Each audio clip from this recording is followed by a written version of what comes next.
It's been a year now since I picked up the iPhone 16 Pro Max, and it's been a somewhat frustrating experience at the beginning of its life cycle, but towards the end of its life cycle, it surprisingly became a much more decent experience before the iPhone 17 lineup drop. And in my personal opinion for me, I feel like there isn't much of a difference except for a few minor changes like the camera, vapor cooling, etc. And other improvements are rather eye-catching.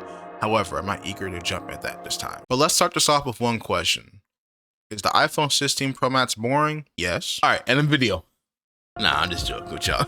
Yeah, how has my iPhone 16 Pro Max held up for a year? What's up, Desku Mob? It's your boy WhiteDesku, and welcome to my 1-year review of the iPhone 16 Pro Max. This review will be split into 3 topics I want to talk about. Apple Intelligence, because we gotta talk about that one. That's a mighty controversial one, and it still is even with iPhone 17. Specs, I'm not gonna go too far in depth with the specs. I'm just gonna be telling you what I like from the specs, what I don't like from them, and the last one will be my personal experience, which is gonna be a raw one-to-one talk with me to y'all about my experience with this phone for the past year. All right, without further ado, enough yapping, let's get right into the video. When Apple Intelligence was first introduced, I'm not gonna lie to y'all, I was hyped for it. I was thinking that was gonna be very nice, since at the time the main things I saw with AI assistants was Galaxy AI and Google Gemini, which I believe it had a different name at the time. I think this is way before they gave this is before Google gave their AI the Gemini name. It was called something else, but I can't remember. I'll insert it into the video. But at the time, I was on the S22 Ultra at that time, and when I heard that this was gonna get Galaxy AI and whatnot, I was excited. But when they announced Apple Intelligence, I was like, yo, for some reason I gotta get my hands on this. I just don't know why. I had to. Of course, I had my reasonings because I was really curious what the whole ChatGPT integration was going to be like. Because at the time, I was kind of scared of ChatGPT. I'm not gonna lie to y'all, being like 100% real with y'all. I was scared of it because of what will happen with AI. And fast forward a year later, oh yeah, pretty much everything is 100%, or at least not 100%. It's going to get to a point where everything's AI. And am I happy about that? No, I'm not that happy about that, especially with AI touches art. I do not want to do anything with AI in art. I'm letting you know that now. Don't replace the artist. Just don't replace the artist, please. When I first used Siri with ChatGPT, it was one of the most infuriating, and still to this day, it's still one of the most infuriating things I have ever used. When you pair it up with something like Google Gemini, it just makes Siri look 10 times dumber than it already was. I'm sorry. I will ask Siri for directions to a restaurant, and it just either uses Google or it just directs me to somewhere in San Francisco. I don't live in the West Coast no more, man. That's crazy.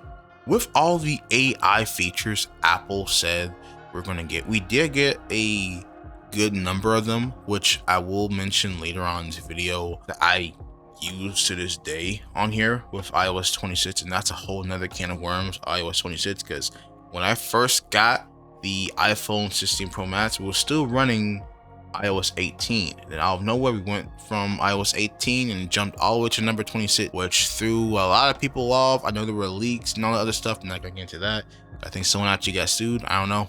Anyways, with all the features we have with Apple Intelligence at this current time with the iPhone 16 going to the iPhone 17, I feel like let down and disappointed, because I feel like it's like probably only like 40% of these AI tools are actually useful, and pretty much everything else is just either needs to be tuned out or they just need to be scrapped. I don't know. They sold a lot of people and the average consumer on this idea that Apple Intelligence is going to be the best AI assistant, when really it's Google Gemini. It is. I know Gemini isn't the most perfect AI assistant, but it's up there. I use it on my S22 Ultra still, even though I have my iPhone here. I just ask a question and I just don't get the answer I'm looking for. I want to get into one of my favorite features. This is like the only thing I can really say positive about Apple Intelligence. Everything else, sorry, I have nothing positive to say. I'm sorry, y'all. I'm not like a hater. It's just that they sold us a lie.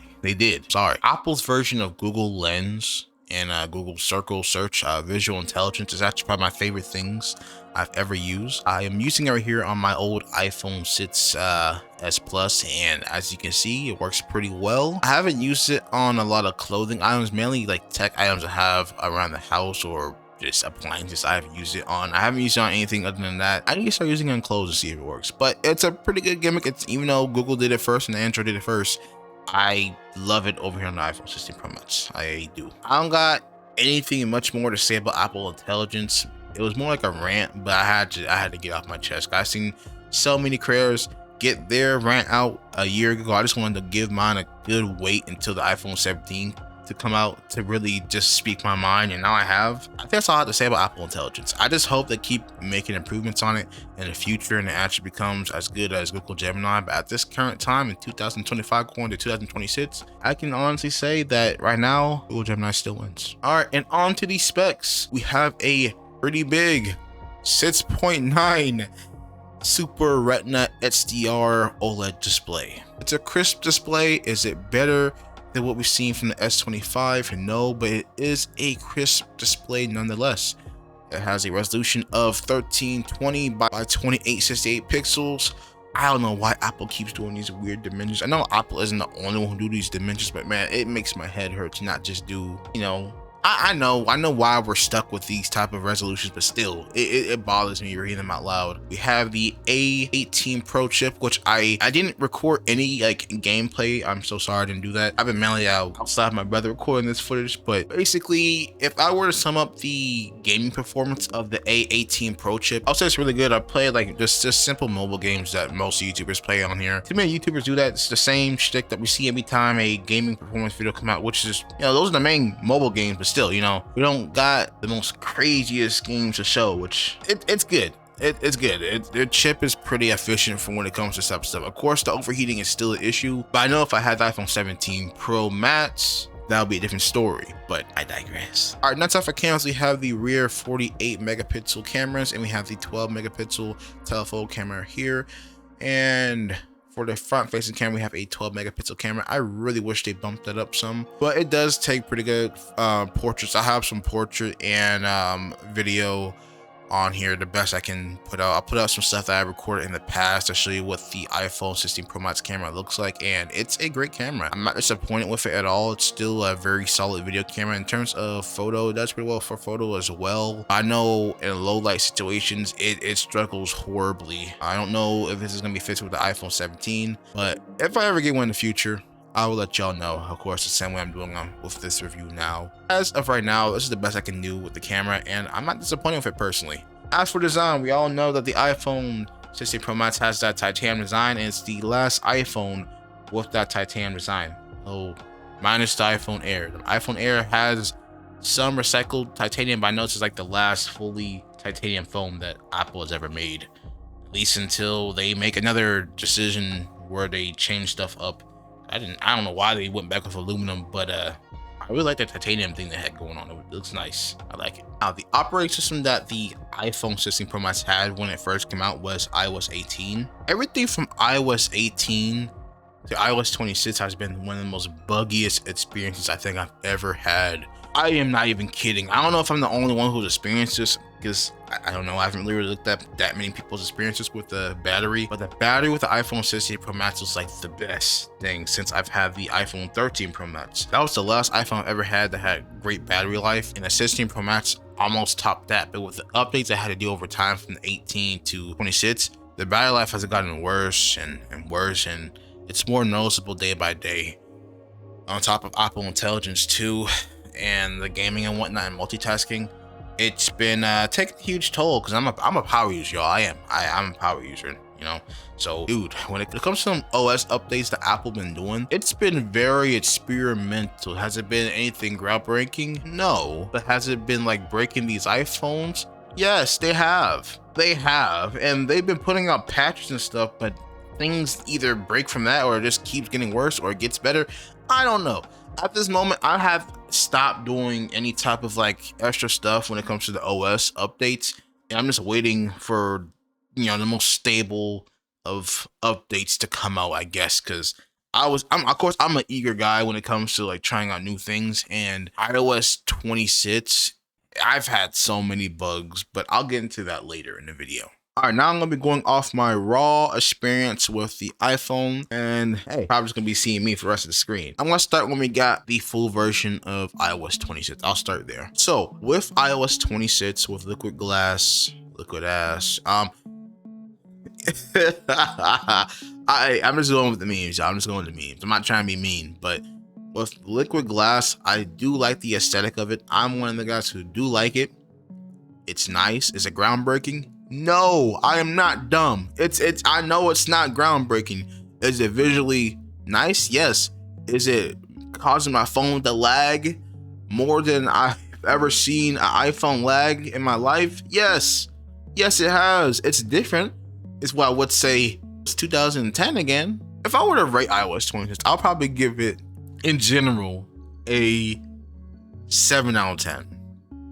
I give it a 7 out of 10 because I like the aesthetic of it, but the amount of bugs and horrible things it's done to, like, not just my iPhone, but a lot of other iPhones. Like, there was a point when my iPhone kept restarting over and over again with this update. I don't know what the heck happened. I had to submit something to have it fix, and it was just, bro, it was terrible. But it's all good now. Like, iOS 26 is good now. I just don't use every single feature on it, you know, because the more features you use on iOS 26 and whatnot, the more your battery will suffer and the more your phone will overheat. And this phone's already a little hot pocket in my pocket.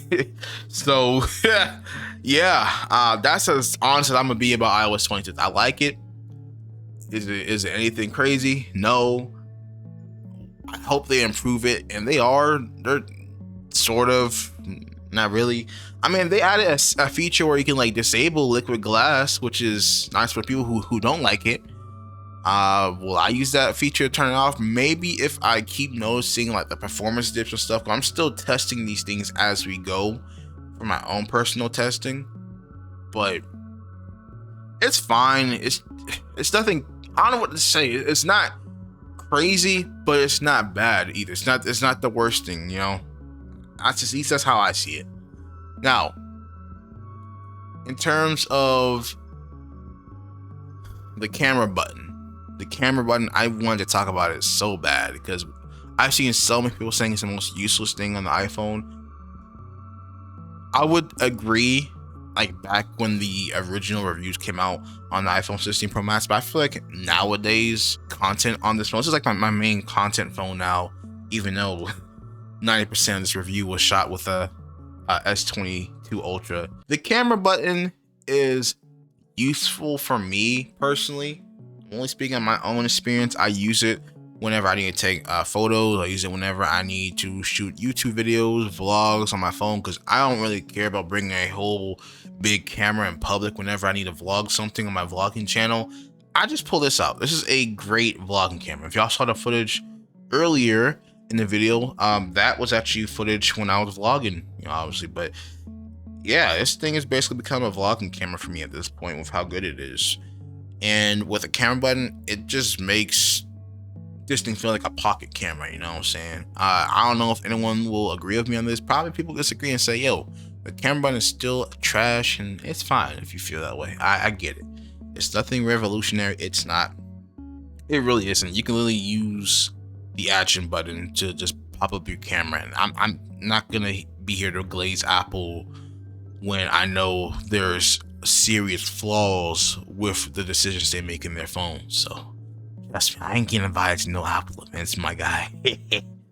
But yeah, I do feel like the camera button, it will become more necessary in the future, because obviously they kept it with the 17 Pro Max. They could have removed it right then and there just to remove all the other junk, but they still kept that. So maybe they're trying to get people used to that camera button. I don't know. It has become handy for me when I need to quickly shoot something, like some video or some pictures. It has become handy, even though I was one of the people that were trashing on it back then. But yeah, it's not bad. In terms of charging speeds are pretty decent. They're not faster than any of the other like modern phones, but it is pretty good for what it's worth. And I wanted to end things off with like, how has my overall experience been? Have I been getting like any type of doubts like in this phone, or have I been wanting to go with something else? Have been wanting to get out of the Apple ecosystem ever since I came back to it? And I want to say I did have doubts. Like I wish I just bought the S25 Ultra instead, or even went back to get the S24 Ultra. Like I'm not gonna lie to y'all, because like after even just seeing the performance today with me having to use this phone, because I didn't really feel like putting out one of my cameras when I went out there shooting footage with my brother. Shout out to my brother for helping me with that footage. But I just didn't really feel like bringing out no camera, so I using the S22 Ultra just made me feel like homesick, made me want to come back to Android a little bit, not gonna lie to y'all. But again, it's just that there's things that Apple have with optimization that keeps me locked in with their ecosystem. So obviously I use both phones. A year later, I will say this phone's still good. If you are someone who owns anything from the iPhone 12 to the iPhone 14, definitely check out the 16 Pro Max. If any sales go by, whatnot, I don't know, it's Apple, but you know, check that out. But if you care about everything with the newest stuff with vapor cooling, all that, check out the 17 Pro Max 100%. I've been seeing the phone's been doing pretty well. And also I want to say the 17 Pro Max that y'all saw earlier in the video is my brother's. He went ahead and got that. He upgraded from the 14 Pro Max to the 17 Pro Max, which was a pretty good deal, you know. He gave us some time to upgrade, so if y'all are considering going for like a newer upgrade with the same similar feel that Apple tends to have, but with some decent upgrades, I feel like it might be a decent upgrade to do that. They even upped the wattage on the iPhone 17 Pro Max as well, which made me feel like, dang, I should have got that. But I'm fine with the 16 Pro Max until something new comes up, or even if Apple ever made a Apple foldable phone. That's pretty much personally what I would do. That's pretty much what I would personally do. I'll probably go for an Apple foldable if they ever made one. If not, then I'll probably go for like what iPhone 20 or iPhone 19 or whatever Apple does. I am interested to see what's going on with the Samsung Galaxy S26. That's gonna be interesting to look into. I saw they're gonna be making a cosmic orange color. I don't even know if that's true or not, but if it is, man, I'm gonna keep my opinions to myself on that one. But yeah, let me know what y'all think in the comments down below. Please tell me what your experiences are with the 16 Pro Max for anyone who's owned it since 2024 when it came out. I got mine in October 2024. And y'all let me know what issues you have with your iPhone 16 Pro Max, or what are the things that kept you happy about owning one. I don't know. Just be more genuine with y'all about how I feel about these products, because I'm not trying to get no brand deals or nothing. I just want to use the tech and review it for my fellow consumers out there, or fellow YouTubers or out there who use this tech. So yeah, if y'all enjoyed this video, make sure you hit that like button, subscribe if you enjoyed, and I will see y'all in the next one. Peace.